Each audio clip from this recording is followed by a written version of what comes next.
കള്ളുകുടിയനായ ഒരു അയൽവാസി മഹാനായ അബൂ ഹനീഫ ഇമാമിനുണ്ടായിരുന്നു. വെറും വലിയൊരു തെമ്മാടി കൂടിയാണ്. അദ്ദേഹം ഒരുപാട് ഉപദേശിച്ചു. ഒന്ന് നിർത്തിക്കൂടെ, എത്ര കാലായി, ഒന്ന് നന്നായിക്കൂടെ. നിരന്തരമായി മഹാനായ അബൂ ഹനീഫ ഇമാം നിരന്തരമായി ഉപദേശിച്ചിട്ടും ഇയാള് നന്നായില്ല. നേരത്തെ പറഞ്ഞതുപോലെ നിങ്ങൾക്ക് എന്താണ് ഇഷ്ടം, എന്റെ ഖബറിലേക്ക് നിങ്ങൾ വരുന്നില്ലല്ലോ. ഇതപ്പോ ഇയാളുടെ മുദ്രാവാക്യം, ഇയാളുടെ തിയറി ഏതാണ്? എന്റെ ഖബറിലേക്ക് നിങ്ങൾ വരുന്നില്ലല്ലോ, അതുകൊണ്ട് എന്നെ വിട്ടേക്ക്, എന്റെ വഴിയിൽ വിട്ടേക്ക്.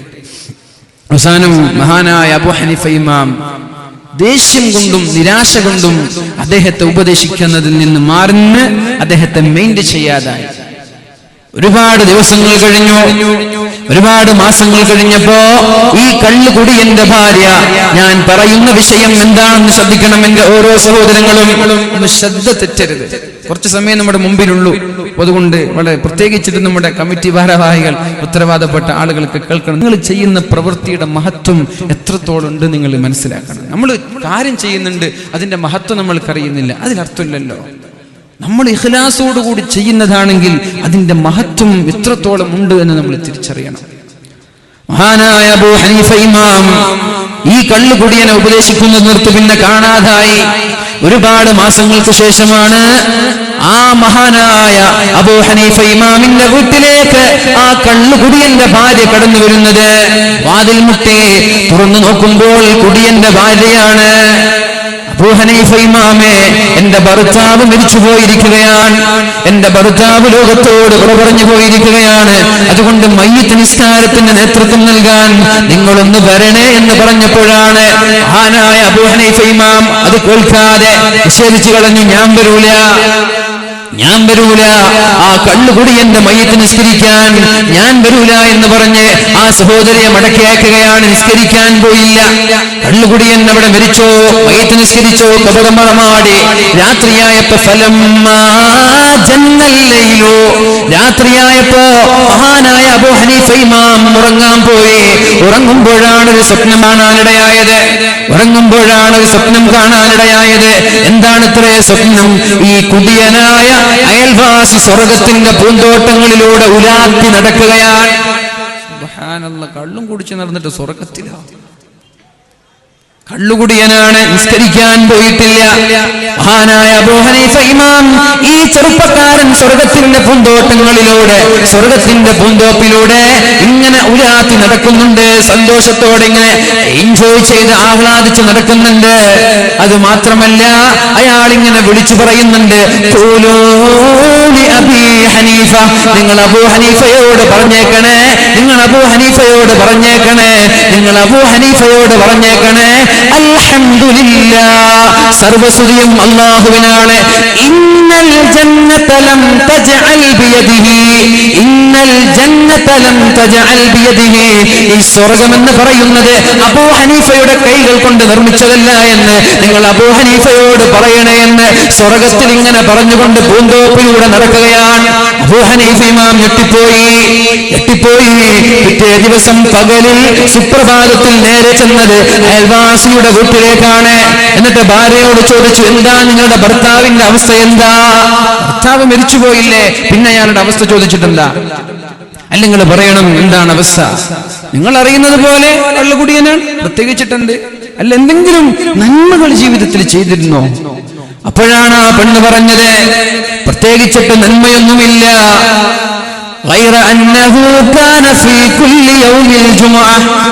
എല്ലാ വെള്ളിയാഴ്ച രാത്രിയിലും എല്ലാ വെള്ളിയാഴ്ച പകലിലും അദ്ദേഹം യതീം മക്കളുടെ സമീപത്തേക്ക് കടന്നു ചെന്നിട്ട് ജീവിച്ചിരിക്കുന്ന യതീം മക്കൾക്ക് ഭക്ഷണം നൽകുമായിരുന്നു, അവരെ ഭക്ഷിപ്പിക്കുമായിരുന്നു.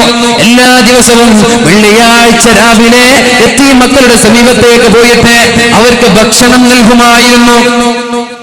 അതുമാത്രമല്ല, മക്കളുടെ തലയുടെ മുടിയുടെ ഇടയിലൂടെ വിരലുകൾ ചേർത്ത് തല ഇങ്ങനെ തടവി കൊടുക്കുമായിരുന്നു. എന്നിട്ട് അദ്ദേഹം കരയുമായിരുന്നു. ഈ മക്കളുടെ അടുത്തേക്ക് വിളിച്ചിട്ട്, ഈ യതീം മക്കളുടെ അടുത്തേക്ക് വിളിച്ചിട്ട് ആ കള്ളുകുടിയനായ വ്യക്തി പറയുമായിരുന്നു, അമ്മിക്കും ഉദൂനി അമ്മിക്കും. മക്കളെ എനിക്ക് വേണ്ടി ദുആ ചെയ്യണേ മക്കളെ, എനിക്ക് വേണ്ടി പ്രാർത്ഥിക്കണേ മക്കളെ, എനിക്ക് വേണ്ടി പ്രാർത്ഥിക്കണേ മക്കളെ എന്ന് ആഴ്ചയിൽ ഒരു തവണ, ഒരു വെള്ളിയാഴ്ച മാത്രം യതീമക്കളുടെ സമീപത്തേക്ക് പോയി അവർക്ക് ഭക്ഷണം നൽകി അവരെ ദുആ ചെയ്യിപ്പിക്കുമായിരുന്നു. ഈ ഒരു അമല് കാരണത്താലായിരിക്കും എന്റെ ഭർത്താവ് സ്വർഗത്തിലേക്ക് എത്തിയത് എന്ന് ആ ഭാര്യ പറയുമ്പോ ഇവിടെ കൂടിയിരിക്കുന്ന സഹോദരങ്ങളോട് എനിക്ക് പറയാനുള്ളത്, 18,000 രൂപ ഒരു വർഷത്തിലെ കുട്ടികളെ ഏറ്റെടുത്ത ആളുകൾ ഈ സദസ്സിലുണ്ട്. ഒരാളുകൾ ഏറ്റെടുത്തില്ലേ നമ്മുടെ കുട്ടികളുടെ? 18,000 രൂപ ഒരു വർഷത്തെ ചെലവ് ഒരു കുട്ടിയുടെ. ഒന്നുമില്ല, കള്ളും കുടിച്ച് മത്തിൽ ലഹരിയിൽ ജീവിച്ച ഒരാൾ സ്വർഗത്തിലെത്തിയത് യതീമക്കൾക്ക് ഭക്ഷണം നൽകി അവരോട് ദുആ ചെയ്യിപ്പിച്ചു എന്നതാണ്. മഹാനായ അബൂ ഹനീഫ ഇമാം ഉദ്ധരിച്ചൊരു സംഭവമാണിത്. 18,000 രൂപ ഒരു വിദ്യാർത്ഥിക്ക് ഞാൻ ഏറ്റെടുക്കാമെന്ന് പറഞ്ഞിട്ട് ദിവസേന 100 കണക്കിന് ആളുകൾ ഏറ്റെടുക്കുന്നുണ്ട്. നിങ്ങൾക്കൊക്കെ അല്ലാഹു നൽകുന്ന പ്രതിഫലം അതാണ്. പരിശുദ്ധ ഹബീബ് പറഞ്ഞതുപോലെ സ്വതക്ക നൽകുന്ന ആളുകൾ ഈമാൻ സലാമത്തായി പുഞ്ചിരിച്ച് മരിക്കാമെന്ന് പറഞ്ഞതുപോലെ. ഗോൾഡിന്റെ ആളുകളെ അരമന ഗോൾഡിലെ പ്രവർത്തകത്തിന്റെ ഓണേഴ്സ് ഇൻഷാ അല്ലാഹ് ഒരു മാസത്തിൽ 1,500 എന്ന രീതിയിൽ ഒരു വർഷത്തിൽ 18,000 ഈ സ്ഥാപനം നിലനിൽക്കുന്ന കാലത്തോളം ഏറ്റെടുത്തിരിക്കുകയാണ്. അല്ലാഹു അർഹമായ പ്രതിഫലം നൽകി അനുഗ്രഹിക്കട്ടെ. സദഖ നൽകുന്ന ആളുകൾക്ക് ഈമാൻ സലാമത്തായി മരിക്കാമെന്ന് അല്ലാഹുവിന്റെ ഹബീബ് പറഞ്ഞതുപോലെ അല്ലാഹുവേ അല്ലാഹുവേ അല്ലാഹുവേ ഈ 2 പേർക്കും അതുപോലെ ഇന്നലകളിൽ സംഭാവന ചെയ്ത എല്ലാ ആളുകൾക്കും ഇവിടെ ഒരുമിച്ച് കൂടിയ ആളുകൾക്ക് അവരുടെ ബറക്കത്ത് കൊണ്ട് ഈമാൻ സലാമത്തായി മരിക്കാൻ തൗഫീഖ് നൽകണേ അല്ലാഹ്. 17 വർഷമായി മക്കളില്ലാത്തൊരു സഹോദരൻ അല്ലാഹുവേ 18,000 രൂപ ഒരു കുട്ടിയുടെ ചെലവ് ഇവിടെ എടുത്തിരിക്കുകയാണ്. അല്ലാഹുവേ ആ സഹോദരന് മക്കള് നൽകണേ അല്ലാഹ്. അല്ലാഹുവേ മക്കളെ നൽകണേ അല്ലാഹ്. നിനക്ക് മക്കളെ നൽകാൻ പ്രയാസമില്ലല്ലോ റബ്ബേ. നീയാണ് മക്കളെ നൽകുന്നത്, ഡോക്ടർമാരല്ല. നീയാണ് മക്കളെ നൽകുന്നത്, മരുന്നുകളല്ല. അല്ലാഹുവേ അല്ലാഹുവേ ഈ സഹോദരൻ നീ എത്രയും പെട്ടെന്ന് കൺകുളിർക്ക സന്തോഷിക്കാൻ സന്തോഷവാർത്ത നീ നൽകണേ അല്ലാഹ്. ഒരു മകനല്ല, സാലിഹീങ്ങളായ ഒരുപാട് മക്കളെ നീ നൽകണേ അല്ലാഹ്. ഞങ്ങളുടെ ദുആഇനെ നീ തള്ളിക്കളയല്ല റബ്ബേ, ഞങ്ങളുടെ ദുആഇനെ നീ തട്ടിക്കളയല്ല അല്ലാഹ്. ഏറ്റെടുത്ത എല്ലാ ആളുകൾക്കും ഈമാൻ സലാമത്തായി മരിക്കാനുള്ള തൗഫീഖ് നൽകണേ അല്ലാഹ്. മരണം വരെ ആഫിയത്തോടെ ഇസ്സത്തോടെ ജീവിക്കാൻ നീ തൗഫീഖ് നൽകണേ അല്ലാഹ്. ഇനി ഉണ്ടാരെങ്കിലും വേഗം കൈപൊക്കി നമുക്ക് വേഗം വേദ പറയാം. സമയം ഞാൻ ചെലവഴിക്കുന്നില്ല. അപ്പോ അങ്ങനെ താല്പര്യമുള്ള ആളുകൾ ഉണ്ടെങ്കിൽ ഒന്ന് കൈപ്പൊക്കെ. പെണ്ണുങ്ങളോ ആണുങ്ങളോ ആരെങ്കിലും ഉണ്ടെങ്കിൽ ഒന്ന് എഴുതിയിട്ട് കൊടുത്താൽ മതി. ഉണ്ട്, ഒരാളുണ്ട് അല്ലെ? അൽഹംദുലില്ലാഹ്. അല്ലാഹുവേ നീ സ്വീകരിക്കണേ റബ്ബേ. ഖൈറുകും മൻ തഅല്ലമൽ ഖുർആന വഅല്ലമ. നിങ്ങളിൽ ഏറ്റവും നല്ലവൻ ഖുർആൻ പഠിക്കുന്നവനും പഠിപ്പിക്കുന്നവനുമാണെന്ന് പരിശുദ്ധ റസൂലുള്ളാഹ്. നമ്മൾ ചെയ്യുന്ന ജോലികളിൽ ഏറ്റവും നല്ല ജോലി പരിശുദ്ധമായ ഖുർആൻ പഠിപ്പിക്കലാണ്. നമ്മുടെ പഠന വിഷയങ്ങളിൽ ഏറ്റവും മഹത്വമുള്ളത് ഖുർആൻ പഠിക്കലാണ്. ആ സ്ഥാപനങ്ങളിൽ 400 വിദ്യാർത്ഥികൾ ദൈനംദിനം ഓതിക്കൊണ്ടിരിക്കുന്ന ഓരോ ജുസ്, സുബഹി നിസ്കാരം കഴിഞ്ഞ് ഓരോ വിദ്യാർത്ഥികളും 20 മിനിറ്റ് ഖുർആൻ ഓതുന്നുണ്ട്. 7:45 പിരീഡ് തുടങ്ങിയാൽ 4:10 വരെ ദീനുമായി ബന്ധപ്പെട്ട് കിടക്കുന്നവരാണ്. ആരാണ് ആലിമീങ്ങൾ എന്ന് പറയുന്നത്? ആരാണ് മുതഅല്ലിമീങ്ങൾ എന്ന് പറയുന്നത്? സമുദ്രങ്ങളിലെ മത്സ്യങ്ങൾ അവർക്ക് വേണ്ടി പ്രാർത്ഥിക്കുന്നുണ്ട്. ആകാശങ്ങളിലുള്ളവർ മുഴുവനും ഭൂമിയിലുള്ള സകല ചരാചരങ്ങളും അവർക്ക് വേണ്ടി പ്രാർത്ഥിക്കുന്നുണ്ട്. അല്ലാഹു പ്രാർത്ഥിക്കുന്നുണ്ട്, മലക്കുകൾ പ്രാർത്ഥിക്കുന്നുണ്ട്. അല്ലാഹു ബഹുമാനിച്ച, അല്ലാഹു ആദരിച്ച വിഭാഗമാണ് ആലിമീങ്ങളും മുതഅല്ലിമീങ്ങളും. അല്ലാഹുവിന്റെ ദീൻ നിലനിർത്താൻ വേണ്ടി ആവേശത്തോടെ ഏറ്റെടുത്ത ഈ ആളുകൾ അല്ലാഹുവേ അവരെ നീ ഏറ്റെടുക്കണേ അല്ലാഹ്. അവരുടെ ദുനിയാവും ആഖിറവും വിജയത്തിലാക്കണേ അല്ലാഹ്. അപകടങ്ങളിൽ നിന്ന് കാക്കണേ അല്ലാഹ്. അല്ലാഹുവേ അവരുടെ ബറക്കത്ത് കൊണ്ട് ഞങ്ങളെയും നീ കാക്കണേ അല്ലാഹ്. ഈ സദസ്സിനെ നീ വിജയത്തിലാക്കണേ അല്ലാഹ്. അതിലേക്ക് അൽഹംദുലില്ലാഹ്. സഹോദരൻ കൂടി അല്ലാഹുവേ സ്വീകരിക്കണേ റബ്ബേ.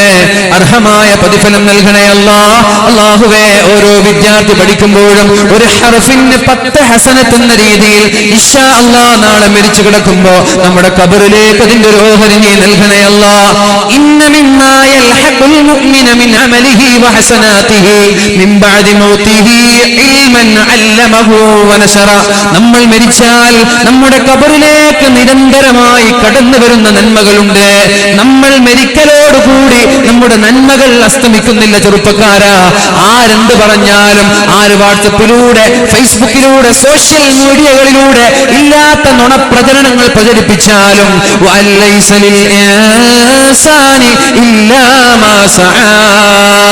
ഒരു മനുഷ്യനെ ഉറപ്പിക്കാൻ പറ്റുന്നത് അവൻ അധ്വാനിച്ചത് മാത്രമാണ്. ഈ സ്ഥാപനത്തിന് വേണ്ടി 18,000 ഈ സ്ഥാപനത്തെ സഹായിച്ചിട്ടുണ്ടെങ്കിൽ ഇൻഷാ അല്ലാഹ് അത് നമ്മുടെ അധ്വാനത്തിന്റെ ഫലമാണ്. അത് നാളെ ഖബറിലേക്ക് കടന്നു വരുമെന്ന് ഉറപ്പ് തന്നെയാണ്. അല്ലാഹു സ്വീകരിക്കട്ടെ.